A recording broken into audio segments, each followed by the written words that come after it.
This is a video essay, an almost tribute to the wonderful series Endeavour Morse.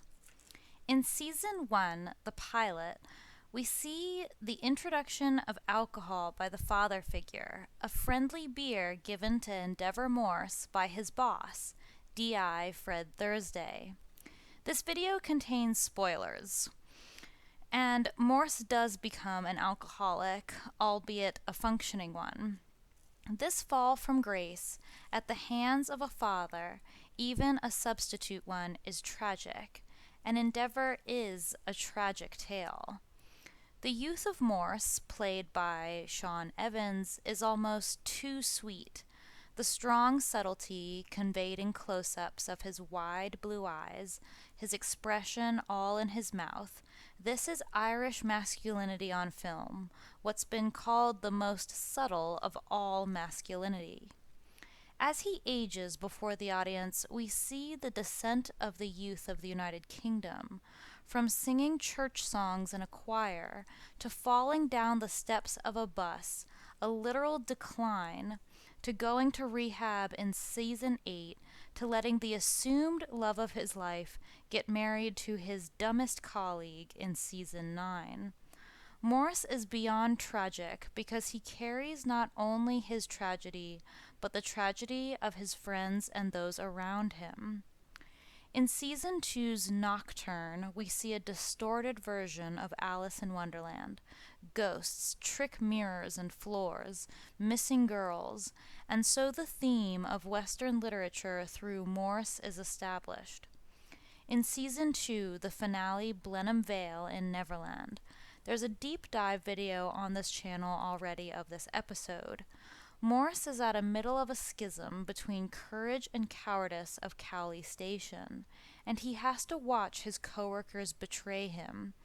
The plot is a convoluted, dark Peter Pan, with women trying to save their lost boys from Never Neverland. In Season 3, Episode 1, Ride, we find Morse in the woods after his stint in prison. Echoes of St. John the Baptist abound with biblical quotes scrawled across vintage sports cars. This episode is the retelling of The Great Gatsby with J. Bixby instead of J. Gatsby, so we see the American introduction of literature. Here is a character Morse understands, a self-made man, fake it till you make it, the constant pursuit of symbolic female love, unattainable, unachievable. And when J. Bixby dies, it's a shock. Is Morse's only other friend the Dr. Max, who always seems ready with an apt quote, who sees through Morse? When Morse is asked to describe his relationship with Bixby, he identifies him as a friend. In Season 3's Arcadia, we see the virtue signaling over England. In Africa, Rhodesian sugar scandal tries to sneak in. Gangs of white students beating up African students for no reason is shown, when the reality is the opposite and has been. But the writing of Endeavour is so detailed, so Western, all of these pathetic attempts at woke fall flat. The final episode of the series sees Morse struck dumb in the face of a white supremacist speech. And so be it. The series is full of Shakespeare, Milton, Haussmann, Wilde, Huxley, Wagner, Beethoven, Verdi, Rimsky-Korsakov, Schubert, Mozart, Bach, Vivaldi. It's almost a dream in its thoroughness, in its Western civilization, in its filming of British estates. In Season 3's Prey, we are introduced to Crevecoeur House, which is the brideshead of Evelyn Waugh. The Marchmains are the Mortmains with their family curse and their Catholic chapel, loosing tigers upon the world and then killing them. This cycle of man-eaters, the destruction of the upper class by middle-class invaders. There are echoes of the Raj, a lost world never to be regained. In Season 3 finale's Coda, there are bingo halls and the 1960s London mob, the slipping away of Joan Thursday due to a sort of PTSD, and Morse, the forever outsider, telling father and daughter to stick together, but they don't listen. The show does a great job of showing the dangers young women face in mean cities, and Joan Thursday falls very deep and very far into infidelity and miscarriage and violence. We are reminded of the violence always under the surface, lurking, lurking, lurking. In season 4, episode 1, Game, the heroism of World War I leaks through, and its ongoing influence very few seem to acknowledge.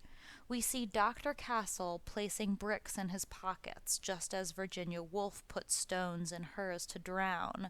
The theme of forced incest, just as Woolf experienced with her brothers, but the writers make the man die too here in an attempt at justice.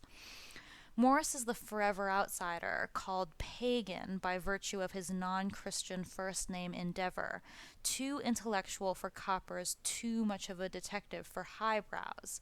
He's told repeatedly to leave Cowley Station, to leave Oxford, and follow in the footsteps of the departed Joan Thursday, but he always refuses. You always know, Fred Thursday tells Morse, and it's true, but Morse hesitates before the bright line. He can't bring himself to make a stand emotionally again and again, turning everything over in his big brain.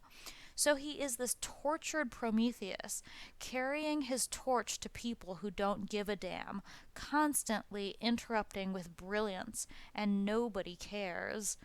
In a 2023 interview, actor Sean Evans said Morse is a never-changing point in a changing world. But is he? The world changes him. In the two men, Thursday and Morse, we see England, salt of the earth, straightforward, no-nonsense, paternal in Thursday, and the dreamer, the reader, the musician, clever, cunning Morse. In her name, Detective Truelove seems to be Morse's destiny match.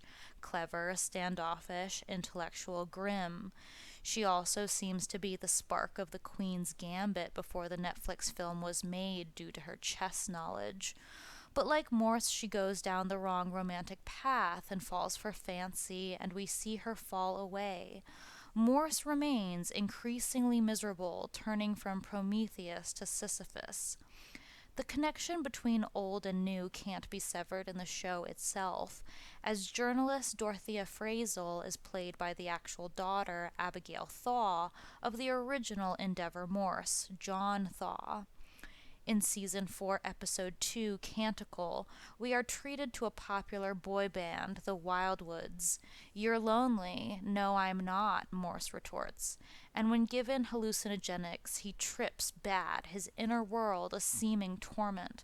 He counts himself squandered, past saving, no longer an innocent, alternately sneering and then in awe before Christianity, before his mother's Quakerism. So he passes from this Edwardian golden boy figure to beholden to bullshit modern office politics, modern and postmodern man, lost, betrayed, a crumbling pillar of society holding up the roof regardless.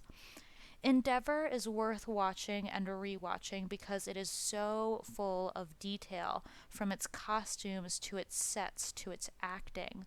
In a time when celebrity fashion is ugly, vulgar, boring, when television is a constant spigot of propaganda, when literature is littered with titles like Rural White Rage and White Trash, Morse, with its music, its speech, its sets, its acting, is something eternal.